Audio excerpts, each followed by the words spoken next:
ప్రభునందే మనం ఆనందించాలి. ఎందుకో చెప్పనా, మనకు బాధ కలిగినప్పుడు కనుక మనుషులు ముఖము చూస్తే మనకి చచ్చిపోవాలనిపిస్తూ ఉంటుంది. ఎందుకో తెలుసా, మనకి ఏదైనా ఇరుకులు కానీ ఇబ్బందులు సమస్యలు వచ్చినప్పుడు మనుషులు ఇంకా మనం చూసామనుకో, మనుషులు సహాయం మనం కోరామనుకో, మనుషుల దగ్గర సలహాకి వెళ్ళామనుకో, ఎందుకే నువ్వు బతకడం చచ్చిపోరు అంటారు.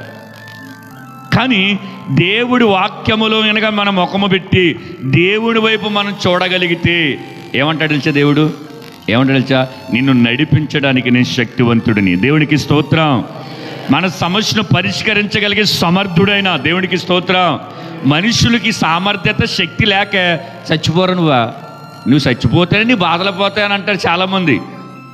కాదు, మన బాధ కలిగినప్పుడు కూడా ప్రభునందు మాత్రమే మనం ఆనందించాలి. పౌలు గారు అంటున్నాడు, ఎవడంటే వాడు, ఎవరంటే ఆమె, నాజీరు చేయబడిన ఆమె, అంటే క్రీస్తు రక్తము చేత కడగబడిన